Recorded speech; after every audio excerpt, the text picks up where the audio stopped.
Kalau kita menggantungkan nasib kita pada Allah luar biasa. Ada seorang syekh, saya dengarkan ceramahnya, menarik sekali. Saya tidak tahu orang itu siapa, tapi cuplikannya saya dapatkan dari seorang teman dari Jeddah yang mengirimkan ke saya.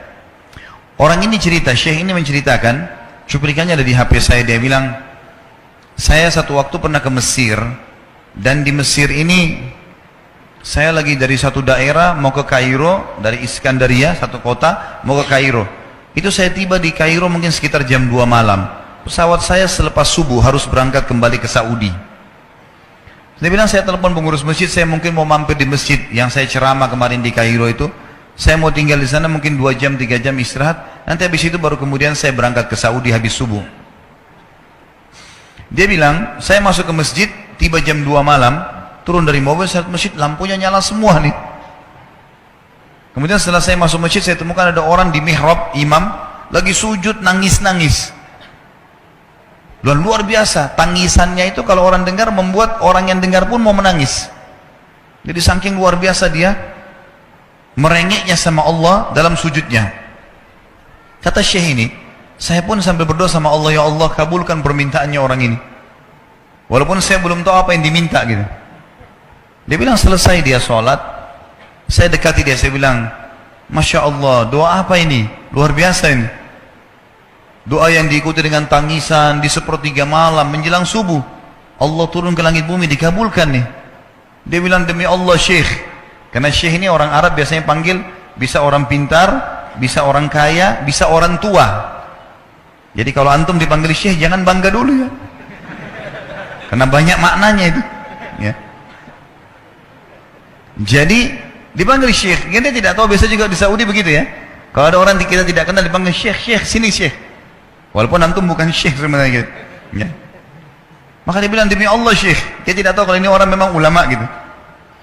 Istri saya sekarang lagi dirawat di rumah sakit dan saya harus bayar 14.500 jenih atau ponnya Mesir.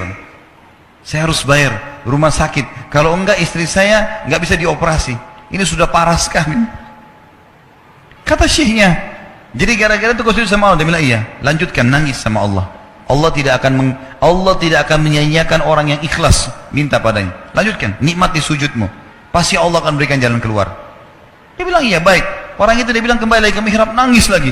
Sholat sujud sama Allah, ya Allah. Dan dalam doanya begitu, ya Allah, istri saya mau dibayar besok rumah sakitnya, jumlahnya sekian, saya tidak pegang uang 1 jenih pun.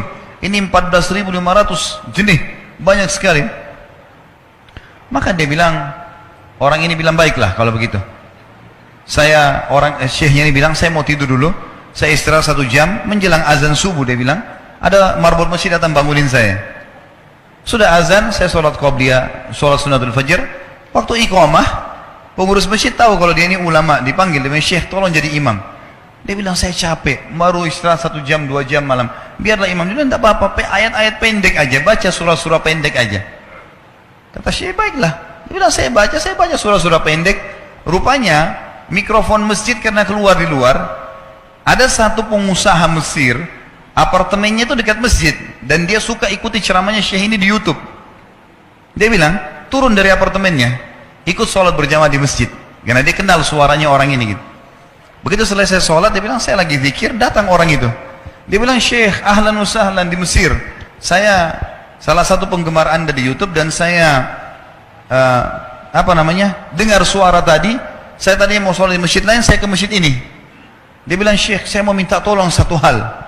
Kata syekhnya, kenapa? Dia bilang, saya sudah ngitung zakat uang perusahaan saya harus alokasikan 14.500 jenih. Kata syekhnya. Orang itu bilang, saya mau alokasikan zakat saya 14.500 jenih. Kata syekhnya, saya nangis. Dengar itu. Nangis, saya terisak-isak. Kata orang itu, kenapa Anda nangis? Syekh bilang, saya nggak bisa jelasin. Dia bilang, saya nangis terus. Kemudian saya lihat ke kiri kanan di saf, mana orang yang tadi malam sholat tahajud tuh? Ada di ujung. Dipanggil sama syekh, fulan kesini, datang. Dia bilang, ceritakan masalah kamu apa? Dia bilang, syekh, saya punya masalah, istri saya dioperasi, harus bayar 14.500 jenih hari ini, kalau tidak nggak operasi. Kata syekhnya, tiba-tiba si pengusaha ini nangis-nangis. Orang ini juga heran, kenapa kalian berdua menangis? Dia masih bingung kenapa gitu. Kata syekhnya, biarin orang ini yang jelaskan.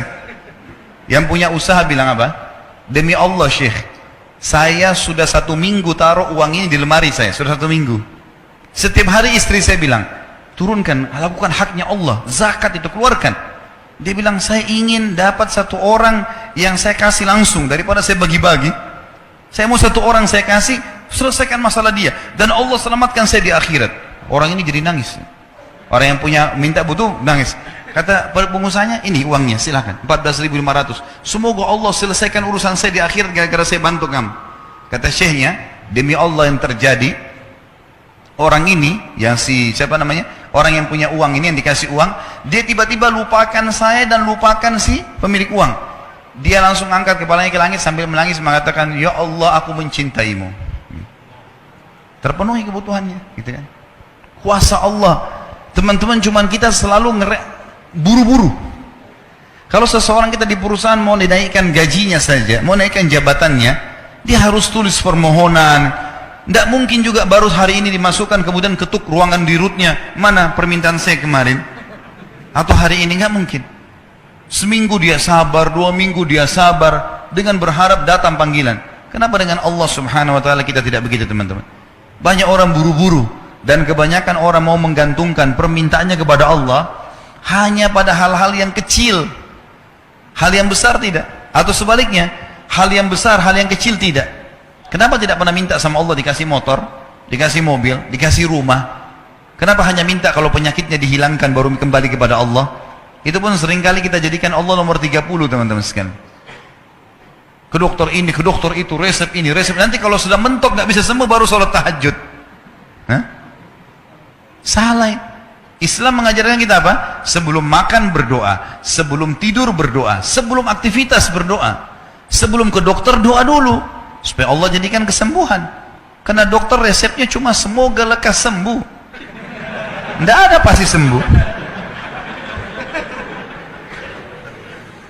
Makanya teman-teman sekalian, kembali kepada Allah adalah jalan yang paling luar biasa gitu. Coba merengek kepada Allah SWT. Allah pasti tidak akan pernah memungkiri janji-janjinya. Baik, agar rezeki kita berkah